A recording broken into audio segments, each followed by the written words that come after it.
Well, it looks like it's finally here. Looks like they're going to have a Doctor Strange movie. And it's not going to be like the 1978 movie that I saw as a child. That was pretty horrible. I mean, as a kid, I thought it was great because it was had special effects. It was a superhero and the whole nine yards. The dreaded Dormammu was in it, sorta, kinda, a little bit.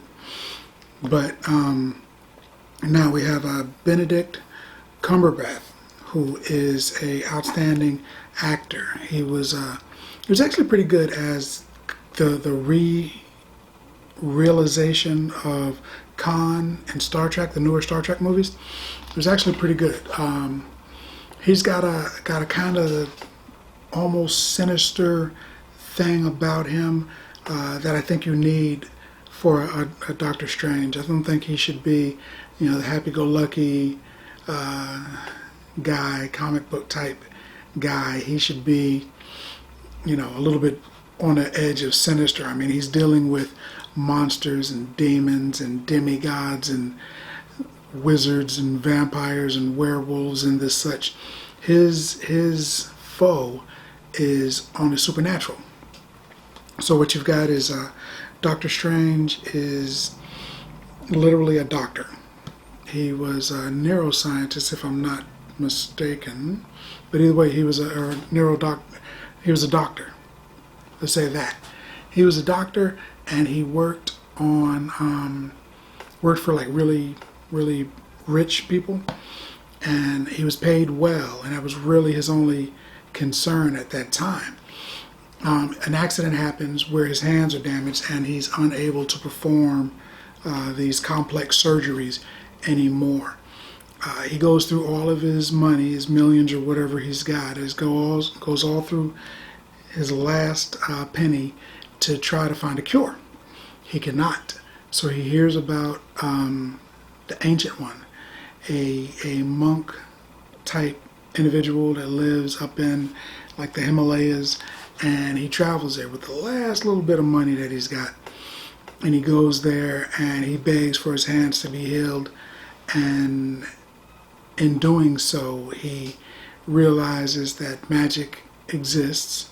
The Ancient One is hundreds if not thousands of years old, and there's a higher calling than just being able to go back to work. Without giving out the great many details that happen in the comic book, that's essentially what happens. And then he becomes, the apprentice of the Ancient One, and he learns magic, and that he's got to become the protector of our world against not robbers and criminals or supervillains, but the supernatural, demons and monsters that are out there. He's got to protect us common folk from that. And while you have like the Avengers, where there's a bunch of guys fighting against like people like Ultron, and back in the early days, the invaders fought the Nazis and stuff like that. There wasn't a common enemy that a group of people fought. It's pretty much just him fighting against all the supernatural elements of, that are trying to conquer the world or invade our world. So it's a double tough job for him. But he's uber powerful. He's like one of the most powerful characters in all of Marvel. So he handles it, But with this particular movie, we have Tilda Swinton. I hope I'm saying that correctly. She's going to be the Ancient One. And she did well also. She did another movie for, you know, the other guy, the other comic book company, DC, and she was actually the angel Gabriel when she fought against Constantine. So she's done the whole supernatural hoodoo, voodoo kind of a thing before. So it'll be interesting to see her in this piece. And they're doing a little bit of the Hollywood diversity thing by making her a woman. Because the Ancient One in the comic books is a dude, but not here. It's a woman. Also, I'm going to say this name wrong, I'm sure, but I'm going to try to say it right.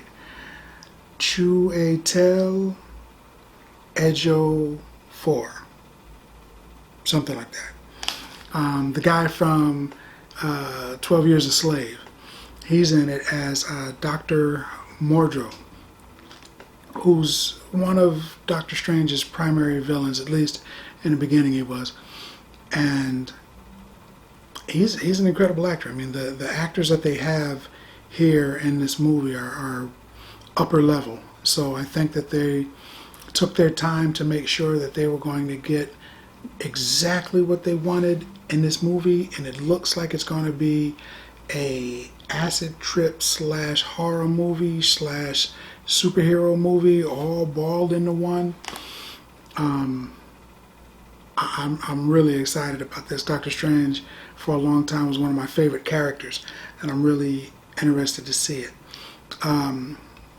Also, you've got Benedict Wong playing Wong, the manservant / house slave, cook, chauffeur, semi-apprentice. I'm not really sure exactly what he does, because every time he's in the books, he's basically just carrying his bags and preparing his food and, you know, getting knocked out when the villain shows up so that Doctor Strange can come and flex his mystical mighty might.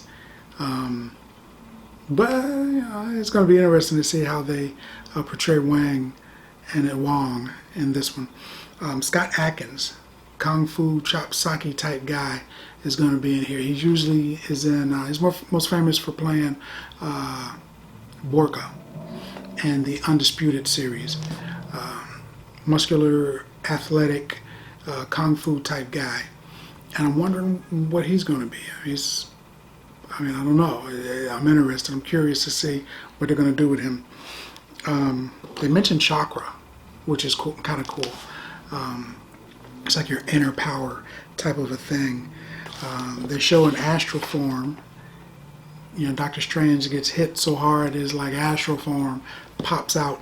So that's going to be interesting. His astral form is his ability to basically, to put it in layman's terms, he becomes like a ghost, and he can travel away from his body through walls and through force fields or whatever, and just check things out, and then come back to his body and react to it. The Eye of Agamotto is an amulet that he wears. It's very powerful. It enhances his power and also allows him to do certain things. It was last seen in the Thor movie, and Odin had it. So I'm wondering how Strange gets it back. Or was that a time lapse and that happened later and Odin took it from Strange? I'm wondering, because it was there, but it's going to be in a Strange movie. So I'm wondering how they're going to go from one movie to the other and explain how it got from one place, all the way from Asgard back down to New York. He lives in Greenwich Village in New York. So this is going to be Marvel's mystical side. It's going to be really, really interesting to see. He also started the Defenders. He's the leader of the original Defenders, which is what Netflix is doing now with Luke Cage and Jessica Jones, Daredevil, and Iron Fist. They're the Defenders. But I'm wondering if they're going to have like a play where it connects. Maybe, maybe not. But that would be kind of interesting to see. But Doctor Strange, the movie, is coming out October 26th. So, check out the movie. But if you like the video and you have comments, please make comments and subscribe right here. And like or don't like. Popcorn passport. Get your popcorn passport.